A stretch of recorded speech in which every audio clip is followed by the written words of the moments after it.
You ever get that feeling? Like you're drowning in headlines and trying to stay afloat in a sea of current events? Yeah, totally. Information overload is a real struggle these days. Well, that's why we do this show.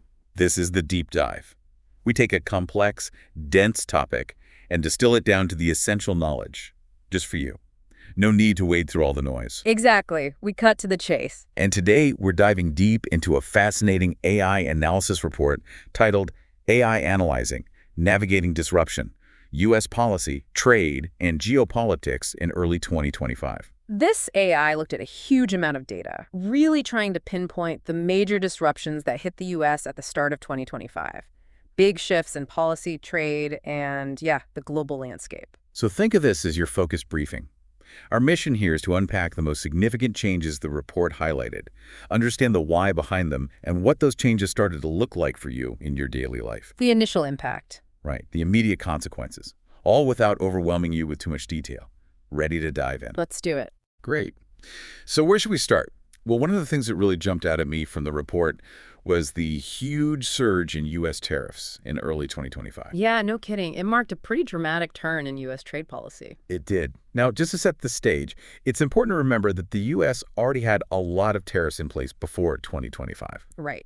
We'd seen the first Trump administration implement tariffs, especially on goods from China, and then the Biden administration came in and, for the most part, kept those tariffs around. Right. So going into 2025, the average U.S. tariff on Chinese goods was already somewhere around 19–20%. Not insignificant. Definitely not. But then things started to change pretty drastically. They did. And the report really pinpoints a America First Trade Policy memorandum that came out in January 2025 as a clear sign that more changes, big changes were coming. Like a shot across the bow. Yeah. And then boom, February, March 2025, we got hit with the fentanyl tariffs. Yeah. Quite a name. Catchy. Right. Yeah. So can you break down what those tariffs meant for us, the average person on the street? Sure.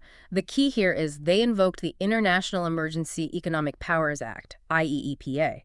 Now, IEPA is a powerful tool. It basically lets the president take sweeping economic actions if there's a national emergency. I see. So essentially, they declared a national emergency and then use that to justify putting up these tariffs. Exactly. Citing national security threats from, fentanyl coming across the border, illegal immigration, they started putting these new tariffs in place. So first, in February, a 10% tariff on imports from China, and then March rolls around, another 10%. So all of a sudden, anything coming from China, you're looking at an extra 20% on top of what was already there. Wow. That's a big jump. And these fentanyl tariffs, they weren't limited to just China, right? No, they weren't. It also impacted Canada and Mexico. Our neighbors. Right in February 2025, they slapped a 25% tariff on everything coming from Canada and Mexico. 25%? Why so high? Well, their stated reason was worries about border security, drug flows, that sort of thing.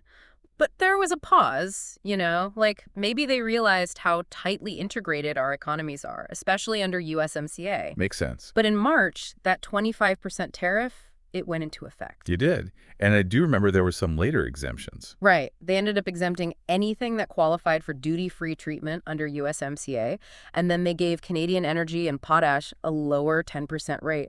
But still, a big deal. So we had IEPA being used for these first tariff increases. But the report also mentions an expansion of Section 232 tariffs around the same time. Could you remind us what's Section 232 all about? Yeah, sure. So Section 232 of the Trade Expansion Act of 1962 has been around for a while, and it lets the president impose tariffs on imports if they decide those imports are a threat to national security. Okay, so like a national security exception. Exactly. And we'd seen this used before, especially with steel and aluminum. Right. That rings a bell. But what's interesting is how they broadened the use of Section 232 in March and April of 2025. So first, they got rid of all those exemptions that have been in place for steel and aluminum. They expanded what they considered derivative products, like things made from steel and aluminum. And then, to top it off, they raised the tariff rate on aluminum to 25%, same as steel. So even more tariffs. And this time they brought the automotive industry into the mix. Yep. April 2025, new 25% tariffs on all cars and car parts coming into the U.S. All under Section 232, all justified by national security. Cars are a national security threat. Interesting. It was definitely a broad interpretation, you could say. Okay. So at this point, we've got all these tariffs piling up, layer upon layer. But then the report really highlights the Liberation Day tariffs announced on April 2nd as a major turning point. Yeah, Liberation Day was a big one. It sounds pretty dramatic. What made these Liberation Day tariffs so significant? Well, for starters, they invoked IEEPA again. But this time, get this, they declared the U.S. trade deficit itself a national emergency. The trade deficit. Yep. Unprecedented. It sparked a whole lot of debate. This wasn't just about specific industries or countries anymore. It signaled a real shift in how the U.S. approached its economic relationships. Putting America first, economically speaking. Exactly. And they took two big actions that day. First, a universal baseline tariff, a 10% duty on almost all imports from every country. A blanket 10% on practically everything coming into the U.S. Wow. There were some exceptions, though, like stuff that was already subject to those Canada-Mexico tariffs under IEPA, or the steel, aluminum, and auto tariffs under Section 232. But yeah, pretty much everything else 10% higher. So that's one part of it. What was the other big piece of the Liberation Day announcement? The reciprocal tariffs. Reciprocal tariffs. These were targeted. Higher tariffs, anywhere from 11% up to 50% on specific countries and regions, 57 of them. 57. And the criteria, well, either having a big trade surplus with the U.S. or what they considered unfair trading practices. Basically, if they thought a country was taking advantage of the U.S. in trade, they hit them with a higher tariff. So not just about the trade deficit, but also about what they perceived as unfairness. Exactly. So China, for example, they got hit with a 34% reciprocal tariff. And when you add that to all the other tariffs they were already facing, the report estimates their total average tariff rate from the U.S. was something like 74%, maybe even higher. 74%? That's huge. Lesotho actually had the highest rate, 50%. And on top of all that, they also revoked the de minimis rule for goods from China and Hong Kong. The de minimis rule. That's the rule that lets you bring in small shipments, I think it was under $800, without paying any duty. So suddenly all these goods that were duty-free before, now they're subject to tariffs. Okay, so a ton of changes. And when you add it all up, all these fentanyl tariffs, the expanded Section 232, the Liberation Day tariffs, what was the overall impact on U.S. tariffs? Basically, the average U.S. tariff rate shot up to over 20, maybe 22%. The highest it's been since the early 1900s. A huge departure from where things had been for decades. Wow. So what were the reasons? Why did they do all this? Well, the report lists a few key justifications. Number one, especially for the Liberation Day tariffs, was reducing the trade deficit. They basically framed it as a national emergency. The trade deficit being a national emergency. That's right. Then there was the idea of reciprocity, making trade fairer, countering what they saw as unfair practices by other countries, things like high tariffs on U.S. goods or stealing intellectual property. Okay, so trying to level the playing field. Yeah. They also talked a lot about economic nationalism, made in America, bringing jobs back to the U.S., and, of course, national security, reducing dependence on foreign producers. And, the government could always use more revenue, right? Tariffs do bring in money. Right. And, of course, they were really pushing this as fulfilling campaign promises. So lots of reasons. But legally speaking, how are they able to make all these changes? Especially the Liberation Day tariffs. Those seem to come out of nowhere. Yeah, that's where things get interesting and also kind of controversial. They relied heavily on IEPA, that International Emergency Economic Powers Act. They basically argued that the trade deficit was a national emergency, and that gave the president the power to impose tariffs. That seems like a pretty broad interpretation of IEEPA. It was totally unprecedented, and immediately people started challenging it in court. For the steel, aluminum, and auto tariffs, they used Section 232, the national security argument. But the thing is, all this basically bypassed Congress, which traditionally has a big role in setting trade policy. Interesting. And it also seems to clash with the whole idea of most favored nation status at the WTO, right? Treating all trading partners equally. Exactly. They weren't exactly playing by the usual rules. So the administration really pushed the boundaries on this one. And speaking of pushing boundaries, the report also goes into how they defined reciprocity. And it sounds like they had a unique take on that concept. Yeah, reciprocity. It was a bit of a buzzword. What do they actually mean by that? Well, they really focused on bilateral trade deficits in goods. Basically, how much more stuff the U.S. imports from a particular country than it exports to that country. Okay. And they also threw in things like non-tariff barriers, regulations and stuff that can make it hard to trade, and just generally what they considered cheating in trade agreements. So if they felt a country was playing unfairly, they hit them with a higher tariff. Exactly. But critics argued that this approach was, well, pretty arbitrary. It didn't really reflect the actual tariffs other countries had on U.S. goods. It sounds more like they were trying to address specific trade imbalances rather than genuinely trying to make trade more fair or reciprocal. Yeah, that's one way to look at it. So the U.S. is taking this really aggressive stance on trade. What was the reaction from other countries? Did they just take it lying down? Oh, no. No, they didn't. The report details how other countries retaliated pretty quickly and pretty strongly. Makes sense. A trade war is a two-way street. Exactly. So China, they immediately denounced the U.S. actions as bullying and initially matched that 34% reciprocal tariff on U.S. goods.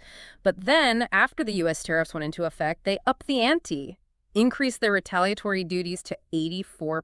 84%? Yeah. In Canada, they'd already put retaliatory tariffs in place after those earlier IEPA tariffs. The EU, they weren't far behind, proved their own retaliatory tariffs on billions of dollars worth of U.S. goods. So, yeah, it was a full-blown trade war. So it seems like the administration was willing to accept that blowback, at least in the short term. Hmm.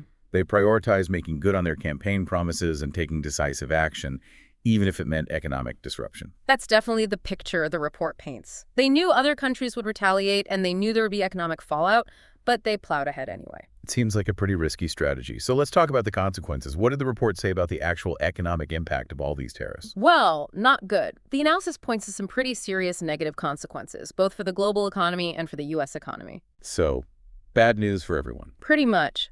On the global level, the World Trade Organization warned that these tariffs could lead to a 1% reduction in global trade.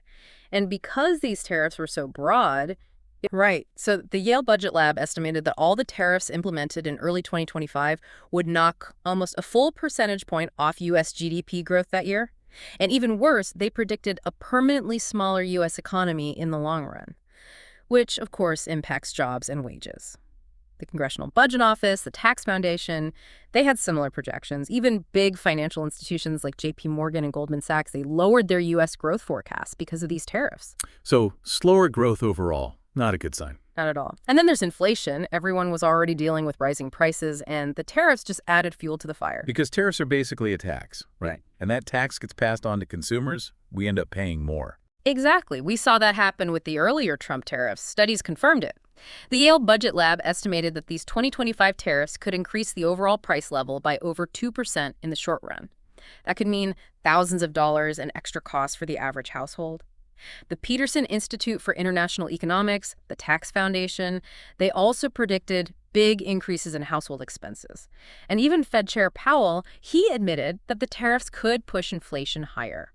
So just making things even more expensive for everyone. And the report actually gives some specific examples of where people would see these price increases, right? Yeah.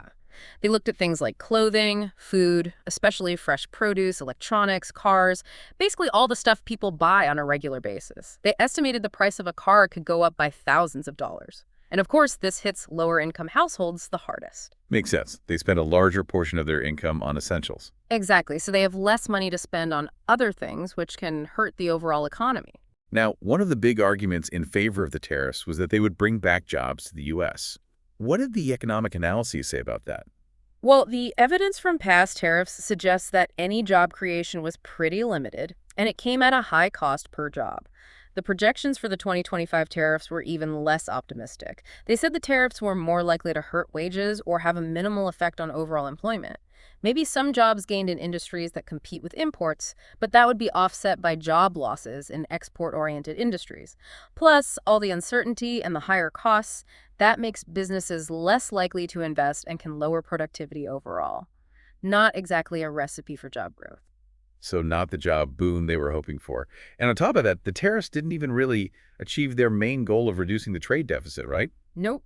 Most economists agree that tariffs aren't a very effective way to tackle the trade deficit.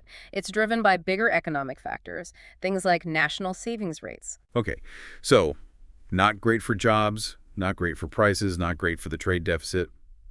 What about the revenue? The tariffs were supposed to bring in a lot of money for the government, right? Yeah, they were projected to bring in trillions of dollars over a decade. But the report makes it clear that revenue comes at a cost. It hurts the economy as a whole. Plus, if tariffs get too high, they can actually backfire. Imports drop so much that the government ends up collecting less revenue. And when you factor in the negative impact on GDP, the net benefit isn't that impressive. They even called it the biggest tax increase in decades. Wow, so a lot of downsides. Were there any winners? Any U.S. industries that actually benefited from these tariffs? Well, domestic producers who are suddenly facing less competition from imports like steel and aluminum manufacturers, they might have seen some short-term gains. But the report emphasizes that the industries hurt by the tariffs far outweighed those few potential winners. Industries that rely on imports or that export a lot of their products, they were hit hard. Automotive, agriculture, technology, retail, aerospace, energy, even banks. Higher costs, retaliatory tariffs, the threat of a recession, it all added up. Okay, so mostly bad news for U.S. businesses. And what about the global picture? Which countries were hurt the most, and were there any that actually came out ahead? No surprise, the US and China, the two biggest players in this trade war, they were projected to be the biggest losers. The EU, Japan, South Korea, they were also hit hard because of those reciprocal tariffs. And developing countries that rely heavily on exports to the US, they faced huge disruptions. Makes sense. But Canada and Mexico, they were seen as potential winners, relatively speaking. Because of USMCA, they ended up facing lower tariffs than a lot of other countries. And energy exporters like Russia and some Gulf states, they might have hoped to benefit from China looking for alternative energy sources. But then the global oil price crashed, partly because of fears of a recession triggered by the tariffs, so any gains there were wiped out. So a mixed bag globally, but mostly negative. Finally, the report talks about how all this economic and policy uncertainty affected financial markets. Investors must have been freaking out. They were. The report describes extreme volatility after the Liberation Day announcement, one of the most turbulent periods for financial markets in recent memory. Just how bad did it get? Give us a sense of the scale. Well, right after the Liberation Day tariffs were announced, the S&P 500, the Dow, the NASDAQ, they all plunged. We're talking huge single-day and two-day drops, the worst since March 2020. And the volatility continued the following week. Big swings up and down every day. By April 7th, all the major indices were down significantly for the year. The S&P 500 even dipped below 5,000 for a bit. Trillions of dollars in market value, gone. Poof. Yeah, that's a lot of people's retirement savings going up in smoke. What drove that panic? It was a perfect storm of bad news. First, the tariffs themselves. The sheer scale and the surprise factor created massive uncertainty. Investors didn't know what was going to happen next, so they panicked. Then there were fears of a recession, both in the U.S. and globally. J.P. Morgan, Goldman Sachs, they both raised the probability of a recession because of the tariffs. And then there was inflation. The tariffs were pushing prices up, which put the Fed in a tough spot. If they raised interest rates to fight inflation, that could slow down the economy even more. But if they didn't raise rates, inflation could spiral out of control. It was a classic stagflation scenario. And then there was the geopolitical instability, the trade war, the uncertainty around U.S. foreign policy. Investors were looking for safety, anything they could count on. So a recipe for market chaos. Were there any specific sectors that got hit the hardest? Oh, yeah. Energy stocks tanked. Recession fears meant less demand for oil, so oil prices dropped. Tech companies also took a big hit. They rely heavily on global supply chains, and a lot of them have big exposure to China. Financial stocks and banks, they were down because of the recession fears and the uncertainty about interest rates. Consumer discretionary stocks suffered because investors expected retailers to face higher import costs and consumers to cut back on spending because of rising prices. And export-oriented sectors like agriculture and aerospace, they got slammed by the retaliatory tariffs and the prospect of a global slowdown. Even small-cap stocks, which usually do okay when the U.S. economy is struggling, they underperformed. It was a sign that investors were really risk-averse. So pretty much everyone was running for the hills. Were there any safe havens, any bright spots in all this gloom? A few. Some of the classic defensive sectors, like utilities, healthcare, consumer staples, they held up a bit better than the rest. They're not as sensitive to economic cycles. Real assets, things that can hedge against inflation, and U.S. services, which are less affected by international trade, they also saw some interest. Gold, that's always a popular safe haven during times of uncertainty. It was volatile, but generally in demand. Treasury bond yields fell because investors were flocking to safety, although worries about inflation limited that move. And there were some individual stocks that actually did well, either because of company-specific news or because they were seen as benefiting from the policy changes. Some domestic energy companies, for example, or tech companies that focus on the U.S. market. Okay, so at least there were a few places to hide. But overall, it sounds like the market saw these tariffs as a huge negative. Oh, absolutely. The scale of the market reaction shows that investors saw this as more than just a little trade spat. They saw it as a fundamental shift, something that could have serious long-term consequences. So, Moving on from the economic fallout, the report also delves into the domestic political scene in the U.S. at this time. It talks about the lasting impact of the big lie and how public opinion was shifting. Let's dig into those domestic currents. It's fascinating, isn't it? Even in early 2025, that false narrative about the 2020 election being stolen, the big lie, as it's called, it was still a major force in U.S. politics. It's amazing how that misinformation continued to have such a grip on people. It is. The report explains that a good chunk of the Republican base still believed the election was rigged, even though it had been debunked over and over again. And that lack of trust in the system, it fueled all sorts of efforts to change voting laws, make them more restrictive. It also led to a broader erosion of trust in institutions, which is never a good thing. So even years later, this lie was still shaping policy and undermining democracy. What about public opinion toward the administration itself and all these big policy changes they were making? How were people reacting to that? Well, the report suggests that right after the election, the administration had pretty high approval ratings among their base. But as the economic consequences of the tariffs started to hit home, public opinion started to change. Even some Republicans started to get worried about jobs, prices, the impact on their wallets. It was one thing to talk about tariffs in the abstract, but when people started seeing the price of groceries go up, that's when it became real. Exactly. The report mentions anecdotal reports and focus group data that showed growing anxiety among consumers. They were worried about higher prices, the impact on their savings. Some people who had voted for the administration were even starting to have second thoughts, experiencing a bit of buyer's remorse. But, of course, it's hard for people to admit they might have made a mistake, especially when it comes to politics. So a lot of people doubled down, looked for other explanations, or just stuck with the party line. It really highlights how much partisan loyalty can influence how people perceive things, even when those things are directly affecting their lives. The report also talks about how some critics frame certain actions by the administration as being almost treasonous, or at least aligning with authoritarian regimes. That's pretty strong language. What was behind that kind of criticism? It was a combination of things. The report explains that critics were really worried about the shift in U.S. foreign policy, especially toward Russia. Downplaying Russian aggression, putting pressure on Ukraine, while at the same time straining relationships with traditional democratic allies through the tariffs and some pretty harsh rhetoric. It led some people to believe that the administration was putting U.S. interests at risk and, whether intentionally or not, siding with authoritarian regimes like Russia. The constant pushing of the big lie about the 2020 election also played into this. Critics saw it as a direct attack on democracy, a tactic straight out of the authoritarian playbook.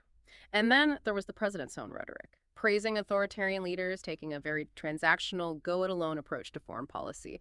It all fed into this perception that the administration was abandoning democratic values and cozying up to autocrats.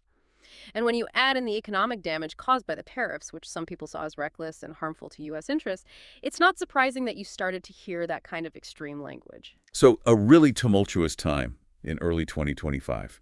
Huge shifts in trade policy, foreign policy, and deep divisions within the U.S. itself, all seen through the lens of this AI report. It really captures the intensity of that moment, this convergence of disruptions, all happening at once, with the potential for long-lasting consequences, both for the U.S. and for the world. And as we wrap up this deep dive, it's worth asking ourselves, with all these dramatic changes, what does it mean for the future of the United States?